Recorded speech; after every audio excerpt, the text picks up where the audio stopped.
Where do you house the worst of the worst criminals? The ones that are too difficult, too violent, and too hardened to house at a regular old prison? Where do you send America's most notorious criminals and gangsters? Where do you send the worst of the worst? From August 11th, 1934, until March 21st, 1963, you sent them to the Rock. Alcatraz Federal Penitentiary was specifically built just for these special types of prisoners. Alcatraz, nicknamed the Rock, was designed to house inmates who incessantly instigated trouble at other federal prisons in the United States. Located 1.25 miles off the coast of San Francisco, California, Alcatraz operated as a prison for just under 29 years. It had been a citadel since the 1860s. Then the main prison building was constructed from 1910 to 1912 and was utilized as a U.S. Army military prison. The U.S. Department of Justice acquired the disciplinary barracks on October 12, 1933, at which time the island became a part of the Federal Bureau of Prisons. The facility was brought up to the highest levels of top-notch security through modernization of the building. This, along with the location of Alcatraz being in the frigid waters and unforgiving currents of the San Francisco Bay, Alcatraz was believed to be escape-proof. It was touted as America's strongest prison in existence at the time. The Last Resort Prison, as it became known, welcomed its first guests on August 11, 1934. 137 prisoners arrived at Alcatraz, coming by way of railroad from the U.S. Penitentiary at Leavenworth, Kansas, to Santa Venita, California. Among the first prisoners to arrive would be Al Scarface Capone, George Machine Gun Kelly, and Harvey Bailey. Before they could be escorted onto the island, they were handcuffed in high-level security coaches and kept under guard by 60 FBI, U.S. Marshals, and railway security officials. Most of these prisoners were bank robbers, counterfeiters, murderers, and sodomites. At Alcatraz, the handcuffed men walked into the dock between two rows of guards and then marched in pairs, flanked by guards, to the rear gate, through the yard, and into the cell house. Guards searched them, then removed the handcuffs and chains. The men were given their prison numbers and assigned their cells. A guard then escorted each prisoner to the basement bathhouse. The prisoner was stripped, and after the doctor had examined orifices for smuggled dope, they showered. Finally, each man was locked in his cell, and the name and number ticket was placed in a holder on the cell door. Prisoners continued to trickle in over the next several months from prisons all over the country. By the following June, the prison population stood at 242 prisoners, although some had already been transferred out. Over time, along with being known as the toughest prison in the United States, it had also gained the reputation of being one of the most feared prisons in the world, as former prisoners would frequently report acts of extreme brutality and inhumane conditions within the walls of the prisons. These conditions were said to have drove some inmates to the brink of insanity. Ed Woodkey would be the first of 5 to commit suicide while imprisoned at Alcatraz. Another inmate, Rufy Percival, chopped off his own fingers with an axe that he grabbed from a fire truck and then begged a fellow inmate to do the same to his other hand. Clearly, being on Alcatraz was crazy-making. As one reporter would describe it, Alcatraz is the garbage can of the San Francisco Bay, into which every federal prison dumped its most rotten apples. In 1939, the new U.S. Attorney General Frank Murphy criticized the penitentiary by saying, "The whole institution is conducive to psychology that builds up a sinister, ambitious attitude amongst prisoners." The reputation of the prison was not helped by the arrival of more of America's most dangerous crooks, including Robert Stroud, the so-called Birdman of Alcatraz, who in 1942 spent 17 years there. Stroud was a pimp, a raging psychopath, an impulsive murderer who only became less dangerous because he got older and was incapable of the kinds of violence he had been once known for. He entered the prison system at age 19 and never left it. Stroud killed a guard, tangled with other inmates, and spent 42 of his 54 years in prison in solitary confinement. However, somewhat contradictory to its reputation and the fact that many former inmates named it Alcatraz based on its horrors, some prisoners reported that living conditions in Alcatraz were much better than most other prisons around the country, especially the food, and many inmates volunteered to come to Alcatraz. In all, Alcatraz housed 1,576 of America's most dangerous criminals. What was prison life like in Alcatraz? If you were a model prisoner, it seemed like things would go quite smoothly for your time on the rock. But living conditions were pretty dreadful. Prison cells specifically designed so that none adjoined an outside wall measured 9 feet by 5 feet and 7 feet high. The cells were primitive with a bed, a desk, a wash basin, and a toilet on the back wall, with few furnishings except a blanket. Prisoners had no privacy going to the toilet, and the toilets would emit a strong stench because they were flushed with salt water. Hot water faucets were not installed until the early 1960s, shortly before the prison closed. The prison had a very strict set of rules and regulations and daily routine for its inmates, but also for its guards. Inmates were basically entitled to food, clothing, shelter, and medical attention. Anything else was a privilege, which could be taken away at any time. Inmates were given a blue shirt and gray pants, long underwear, socks, and a blue handkerchief. No hats of any kind were allowed. Cells were to be kept tidy and in good order. Inmates were not allowed to have any money, narcotics, tools, weapons, or anything fashioned as a weapon, and if they were caught with any kinds of contraband, they would be up for disciplinary action. Prisoners were to shave in their cells 3 times a week, and toilet paper, matches, soap, and cleanser were distributed on Tuesdays and Saturdays. Bars, windows, and doors were to be cleaned on a daily basis, and hot water would be provided only upon request and only for cleaning their cells. African Americans were segregated because of racial tensions and violence directed towards them being prevalent in the prisons at that time. There was a complete code of silence throughout the entire prison, but it was relaxed and soft talking was allowed in the cell block area and dining hall. There was no loud talking, whistling, or singing aloud. What was a typical day like as a prisoner? Well, you would be woken up at 6:30 and have breakfast at 6:55. Then they would go back to their cells, clean, and throw out some trash. If a prisoner had the privilege of a work assignment, work would begin at 7:30. These were work duties that included laundry, tailor shop, cobbler shop, model shop, or gardening. Lunch was served at 11:20, followed by a 30-minute rest time. They would then return to work until 4:15, dinner served at 4:25, and then back to their cells and locked in for the night at 4:50. Lights out would be at 9:30.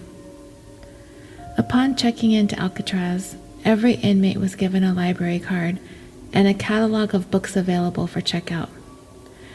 They would put in a written request for a book, and the books would be delivered to their cells by the librarian.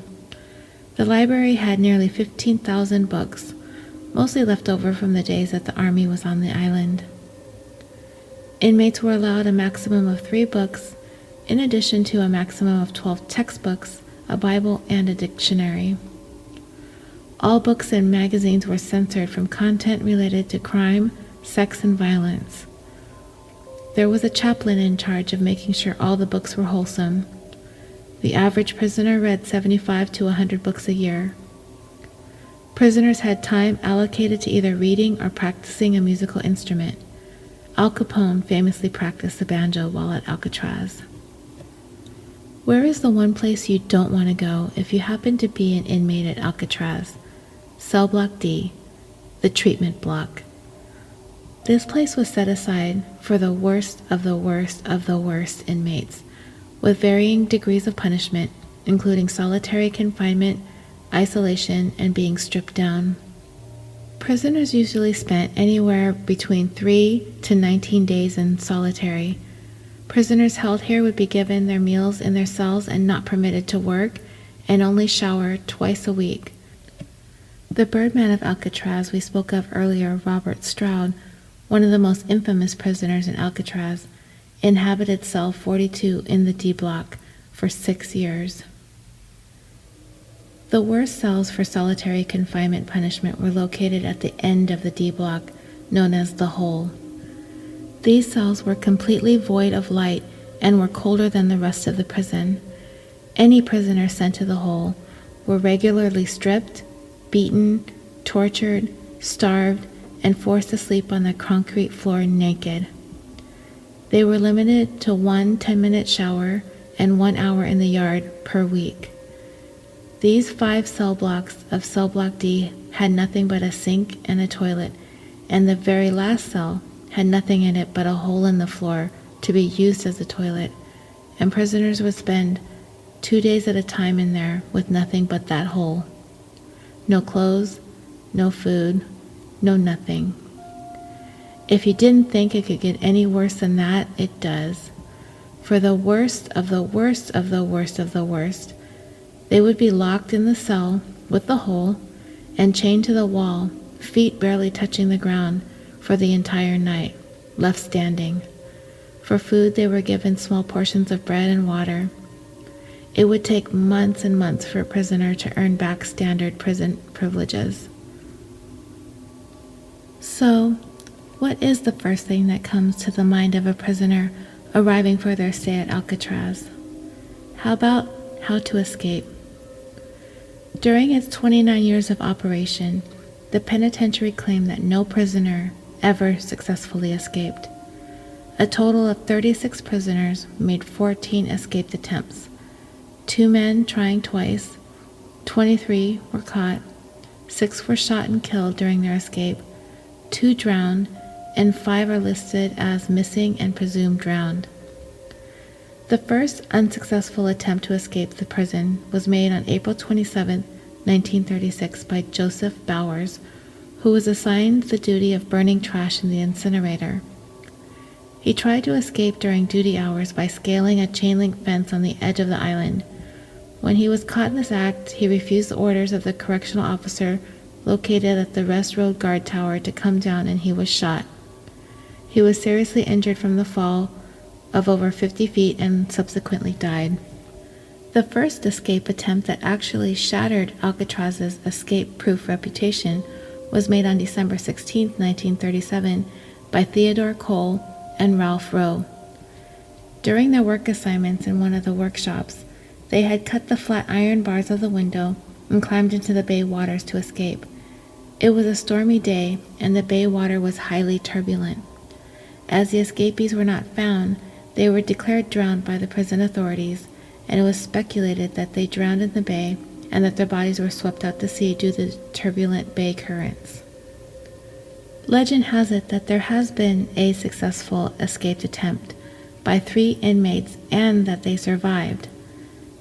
On June 11, 1962, after the lights went out in the federal prison, inmates Frank Morris and brothers Clarence and John Anglin began a bold escape.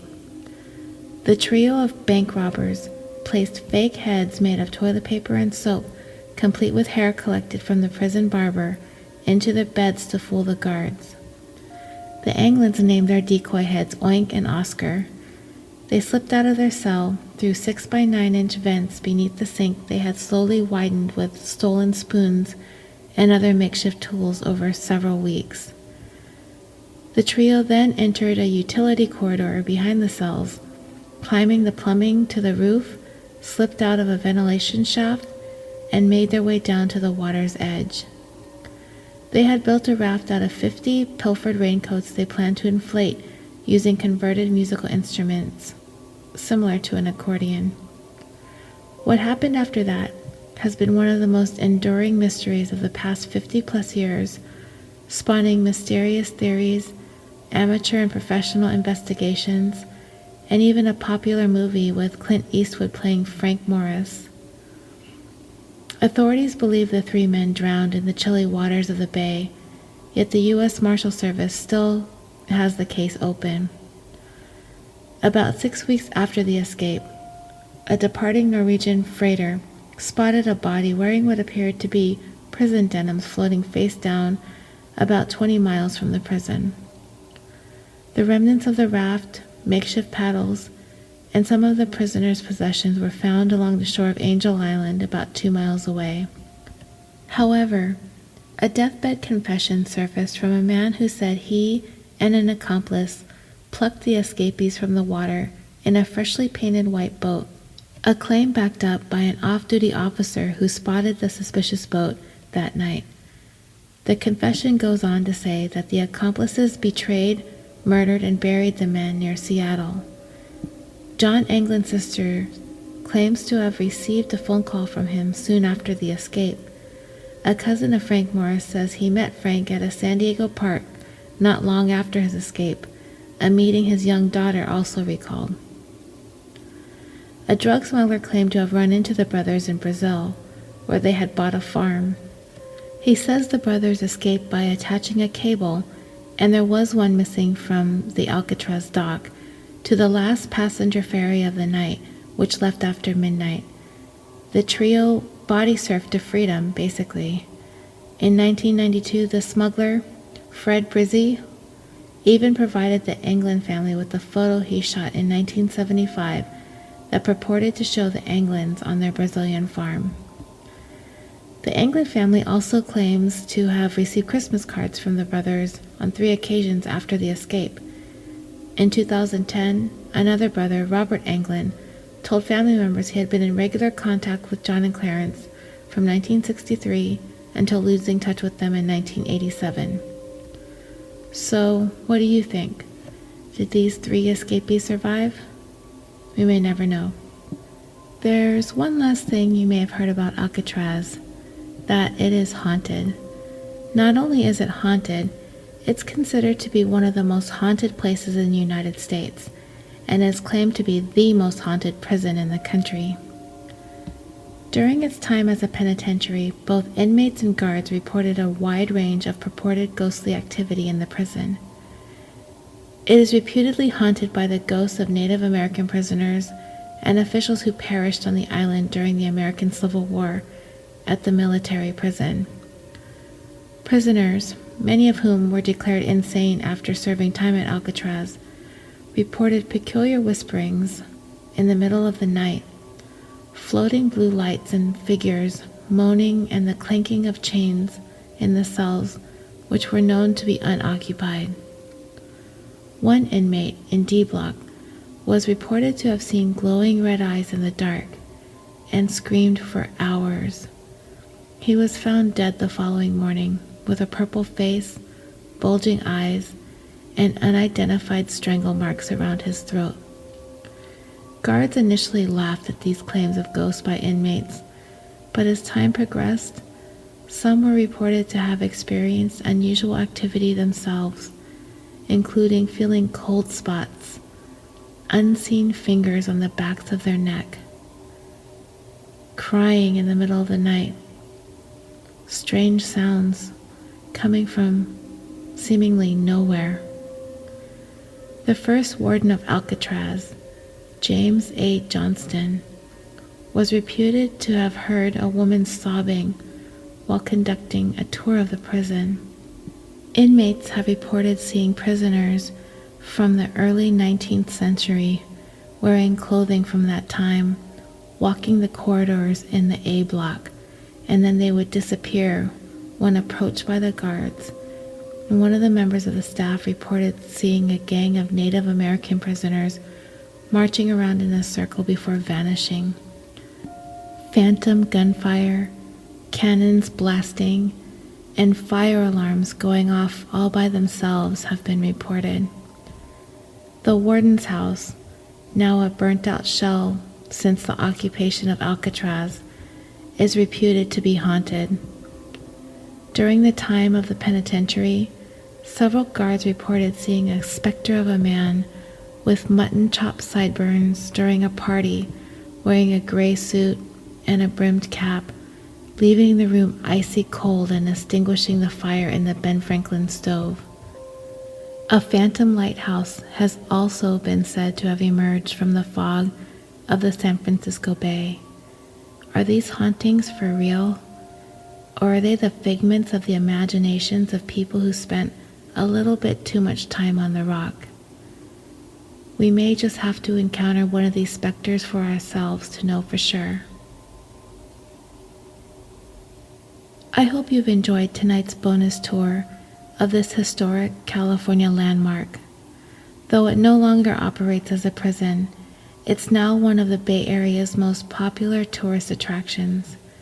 If you have a chance to go there, see if you can find Mr. Mutton Chops for me and say hello. Until next time, sweet dreams.